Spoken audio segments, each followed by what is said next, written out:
You guys, what do you think a resume is, or if you already know, what is it? I think the resume is like telling the person about yourself, how to achieve it, and your goals and activities that you're within. Right, like just like you said, like Sundays. selling yourself, telling your achievements, stuff like that. Anybody else have an idea of what a resume is? No one? Okay. Well, first thing to know about a resume is it is not a story of your life. So it's not going to include everything that you've ever done. Okay? That's what a lot of people think is when they think of resume. It's like, oh, everything I've done. It's not. Basically, with college, it's focusing on your high school career. So more specifically, the last 2 years of high school. Your junior, senior year are extremely important.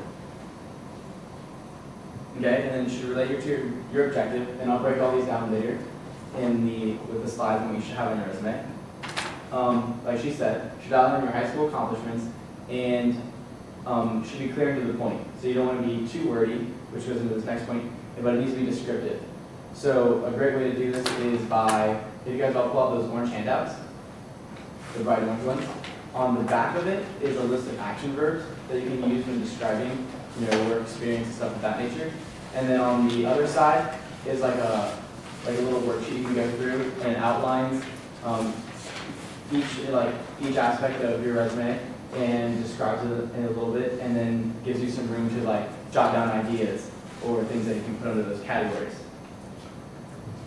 Like I said, and you can see on those worksheets, these are the different parts of the resume that you can include that should be applied to your college. And then the first thing to look at is the heading. This font over here is supposed to be different, but I guess the computer didn't have it. But basically, the point you get across with your headings is that it needs to be professional and it's not supposed to be fancy. So you want to go towards your regular fonts like your Times. The ones you can read. Yes, the ones you can read. Nothing fancy and way out there. And then basically with your heading, you want to include your name and then your contact information and address and stuff like that. And something to note about your email, especially when applying to colleges, you don't want anything along the lines of little soccer kid number 2. So you want to have something when you're applying to college that has something to do with your name. So you can get on Yahoo or Gmail and you get something for free. And that's my school email. So has my first 2 letters of my first name and then my last name. So something like that, especially when applying to college, it makes it easier on them and it looks more professional. Okay, the next one is the objective. So, going from high school to college, your objective is obviously to get into college, but then you can just if you have an idea of what you want to major in, you can kind of state it. But, as you're going out into the real world, it's kind of what you want to do. So, but colleges are interested in your personal aspirations. So, this is a way to point that out. And then the next one is listing your education. So this is going to be your high school. And you want to list your high school and then the city and state that your high school is in. Then the years you attended that high school.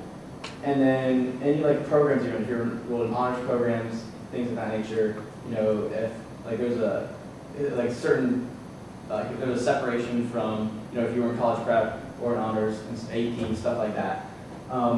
Your GPA and then your expected graduation date are all important things to include in the information for your school. So this is it doesn't have to look like this, but this is the way I structured it, and it's pretty easy to follow. So that's just information that you should include. Oh, I also included the college one, because sometimes in high school, some kids take college classes, so include anything from high school and up that you attended for education on the education section. And this is just more information on it. So you're going to list them in reverse chronological order. And if you only need a high school, so don't go into the middle school or elementary. And include the name, state, all that information that I already gave you, and the programs. Okay, work experience. How many people here have jobs? Where do you work or what do you do? For an elementary school, after school children care. Okay. So that's definitely something you would include on your resume. Anybody else? Oh, okay, so you're engineering director. Okay, so do you have a certification for that or? No, it's just an internship. Okay, so then you definitely put that on under the work experience. So, like I said, this is going to be similar to education. You want to put this in reverse chronological order, and Also, volunteer work is considered work experience. So if you've been working with a volunteer organization for a while, definitely put that on there. And you want to include the dates of like the duration of your employment, the job title you have, and the description of it. And that's when you would use those action verbs that are on the back of the paper. So here's just another example of what I put on my resume with my work experiences, and gives the my job title and then a little description and the dates that I worked for them. Okay, and activities. This is probably like the most important part, especially when you're applying to colleges. So what do you guys have for like on your activities for your resumes, or what are things that you guys do now that you would include? Just throw out the things that you do. My volunteer. Okay. Mock trial. Mock trial, okay. Anything else? What about you guys? It's called Spark. Okay. It's like a movie of engineering. Okay. Anyone else? Sorry? Testing, yeah. So the activities are going to include anything from sports teams, extracurricular things, to like specific events. Like she mentioned, someone mentioned community service or volunteer work. Yeah. So like volunteer work would be a work experience if it's like over a duration of time. But if like you have like one event that you plan for, like you could put that event on there, and then if they ask about it, like, oh, what is this? You can go into detail about it. But yeah, those are all things you would include on there. So your list of activities can be like really extensive, and your resume is only one page. So what you want to do is when you're going through your activities, is you need to make sure the ones that are like most meaningful to you and say the most about you are the ones that get put on your resume. So like you're list everything that you do first, and then go through and be like, this is most important to me, and like this is the things that I was most involved with. Those are things you would include. So you can also include the dates, and leadership positions are extremely important under activities. So you could say you played volleyball, but then you can also say you were the volleyball captain for 2 years, or however long that was. And then if you can't include it, if you have room after you list everything, you can give a little description, especially if I get something, like you said, Spark. I may not be, I may be the only one that doesn't know what that is, but like if it's something like unique volunteer activity, you could just put like put a dash and then say give a little description of it, and then that's something you talk about later in that interview. So that's how you would list your activities. And then the next section would be capabilities and awards.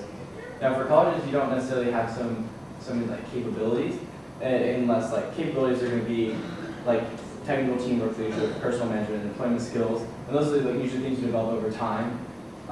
We have more towards the awards, so those are like like special honors, like principals, honor roll, stuff like that, academics, and things that you haven't already mentioned on your resume. Like, so for example, who has an award that you would put on there? Yeah. I have the award for excellence.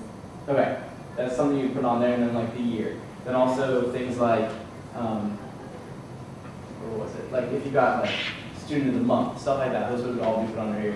And like if you want to keep it towards everything that's already in high school. Yeah. On my resume, I put first and second year honor roll, like freshman, sophomore honor roll, second honor, and then I put perfect attendance.